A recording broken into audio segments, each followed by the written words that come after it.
వాళ్ళు కనీసం ఒక వియంకుడు వాళ్ళు వచ్చిరని చెప్పి మర్యాద కూడా మాకు ఉండకపోయింది.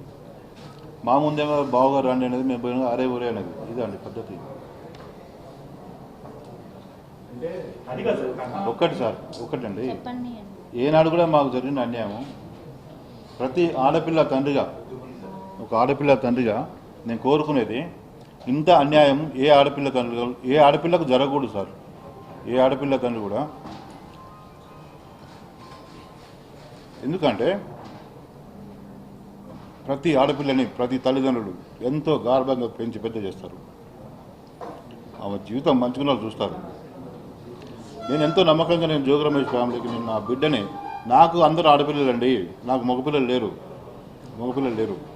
నేను సంపాదించిన యావదాస్తి నేను నా బిడ్డకే నేను ఇస్తానని చెప్పి, నా చిన్న బిడ్డకి నాకంటే ప్రేమ అతనికి ఎక్కువ ఇస్తానని చెప్పేసి ఆ రోజు కూడా చెప్పిన అతనికి. కానీ పెళ్ళైన కొద్ది రోజులకే ఇంకా తండి మొత్తం ఉన్నదే మొత్తం అమ్ముకొని రండి, కారు పెట్టండి, బంగారం పెట్టండి, ఇంకా పెట్టండి, కేజీ బంగారం పెట్టేవండి. ఎవరండి మా గౌడ్ కులంలో పెట్టేది? నేను గౌడ్నండి, ఒరిజినల్ మేము. రాండి మా సూర్యాపేటలో. నేను ఇలా గౌరవం చెప్తున్నా. నేను 10 సంవత్సరాలు తాళ్ళు కూడా ఎక్కిన. వ్యవసాయం చేసిన కుటుంబం మాది, వ్యాపారం చేసి పైకి వచ్చిన కుటుంబం మాది.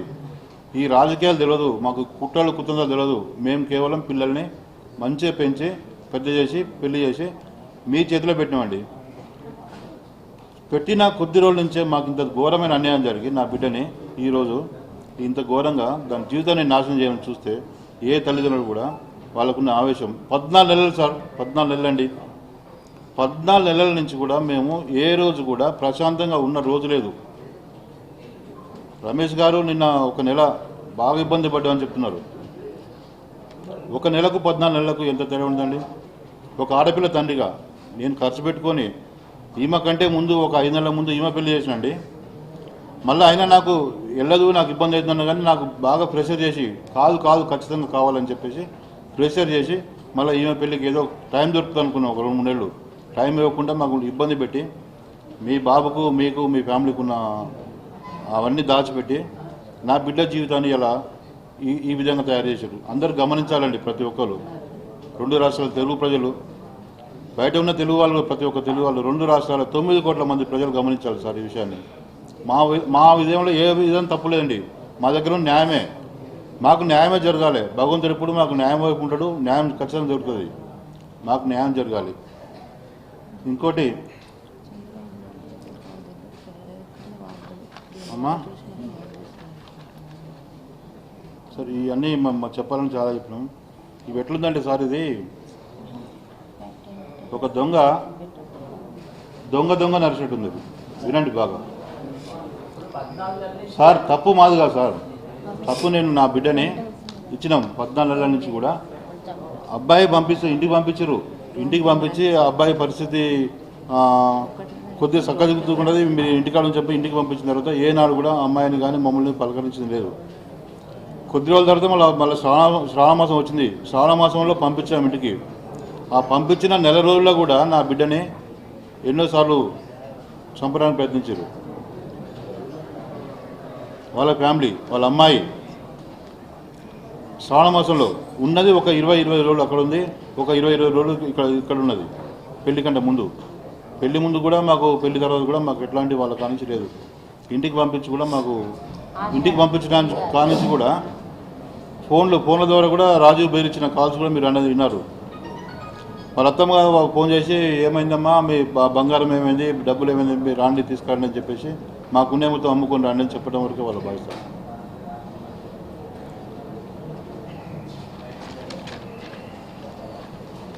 ఈరోజు నా బిడ్డ ఏ తప్పు చేయకుండా సంవత్సరం వరకు అండి మేము ఇక చేస్తున్నాం అని చెప్పేసి అనుకుంటే ఆయన జైలు పోయినా కానీ ఆగినాం, అంతకుముందు ఆగినాం, అబ్బాయికి ట్రీట్మెంట్ చేస్తున్నది ఆగినాం. సంవత్సరం నుంచి కూడా సంవత్సరం వరకు ఇంకా నీకు నెలకు 10 రోజులకు సంవత్సరం అయిపోయింది కూడా మా ఇంటికి వచ్చి అమ్మ నీకు న్యాయం చేస్తా అని చెప్పి నెత్తి మీద చేపెట్టి చెప్పిన రోజులు ఉన్నాయి. సరే నమ్మినాం, పెద్ద మనిషి కదా అని నమ్మినాం. మాకు ఏ ఒక్కరోజు కూడా చెప్పేది ఒకటి, చేసేది ఒకటి. చెప్పేది ఒకటి, వాళ్ళ మనసులో ఉన్నది ఇంకొకటి. మాకు న్యాయం జరగలేదు కాబట్టి మేము ఈరోజు ఈ విధంగా మీ ముందుకు వచ్చి మాకు న్యాయం జరగాలని చూసినాం. ఒకసారి సేమ్ పాప చెప్పినట్టు కోర్టుకు పోతే ఇదే కేసు మేము సిపి గారికి వెళ్తే సజ్జల రామకృష్ణారెడ్డి దగ్గర వెళ్ళిన మాట వాస్తవం. అది వాళ్ళ ఇంటి దగ్గర మాట్లాడి ఒక నెల రోజులు సెట్ చేసుకొని చెప్పారు. ఆ మాట వాస్తవమే. అది కాలేదు. ఫస్ట్ వైసీపీ మన వెల్లంపల్లి సింగ్ గారు చెప్పినాం, అది కాలేదు. ఎవరి దగ్గర తిరిగినా మాకున్న పెద్ద మనుషులు కానీ మాకున్న లాయర్స్ కానీ ఎవరైనా సరే ఆయనకున్న పలుకుబడితోటి వాళ్ళని రాకుండా చేసి వాళ్ళకి ఇంత ఇస్తాం అంత ఇస్తామని చెప్పేసి ఏ ఒక్కరిని కూడా రాకుండా చేసి మమ్మల్ని ఒంటరి చేసి కనీసం వీళ్ళు ఏం చేసుకుంటారు చేసుకోపోయే ఉద్దేశంతో ఎంతో ధైర్యంగా అన్యాయం చేయడం జరిగింది. అమ్మ ఒకటి లాస్ట్ మొన్న కూడా తల్లి లాస్ట్ ఒకసారి మన ఎన్టీఆర్ జిల్లా వైసీపీ అధ్యక్షుడు అవినాష్ కూడా అతను కూడా అన్న మీరు అన్నీ కేసులు అన్నీ పెట్టుకున్నా మీ అందరూ మీరు కూర్చొని మాట్లాడని చెప్పేసి అట్లా కూడా 1 month ఈ రోజు వరకు కూడా ఇంకా వాళ్ళు టైం ప్రొలాంగ్ చేసుకుంటూ వచ్చినారు.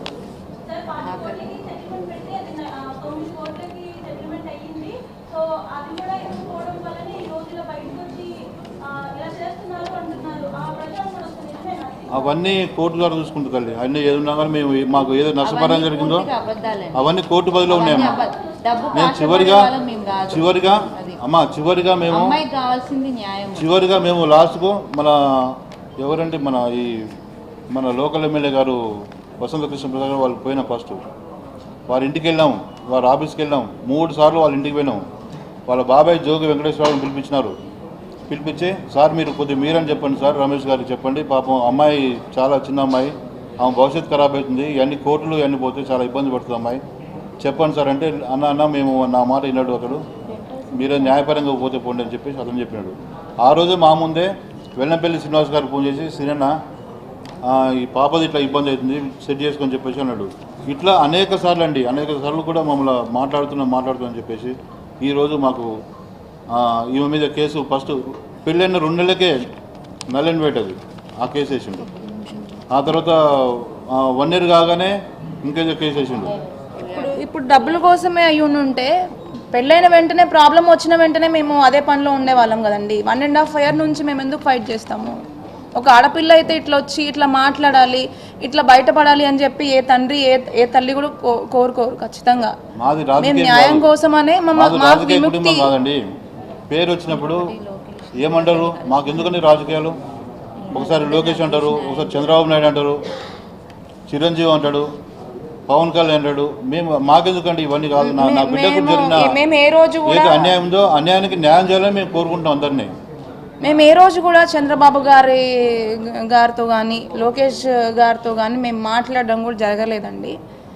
కానీ ఈ మీడియా ద్వారా నేను తెలియజేసుకుందామని అనుకుంటున్నాను. ఇంత అన్యాయం ఏ బిడ్డకు జరగకూడదు. నా బిడ్డకు ఖచ్చితంగా న్యాయం జరగాలి. నా బిడ్డకు ఖచ్చితంగా న్యాయం జరిగేంత వరకు మేము పోరాటం చేస్తూనే ఉంటాం. అవసరం అనుకుంటే రేపు ఈ వారం కానీ ఇంకెప్పుడైనా సరే జోగి రమేష్ గారి ఇంటి ముందు కూడా ధర్నా చేసే పరిస్థితి వస్తుంది. వాళ్ళ ఇంటి ముందు టెంట్ వేసుకొని కూర్చొని నెల కానీ 2 నెలలు కానీ 5 నెలలు కానీ వాళ్ళ ఇంటి ముందరనే కూర్చుంటాం. నా బిడ్డకు న్యాయం జరిగేంత వరకు కూడా మేము అక్కడే కూర్చుంటాం. న్యాయం జరిగేంత పోరాటం చేస్తూ ఉంటామండి. ఇదైతే వాస్తవం. దయచేసి మీరు అందరూ ప్రతి ఒక్కరికి పేరు పేరున నేను వేడుకునేది నా బిడ్డకు న్యాయం చేయండి.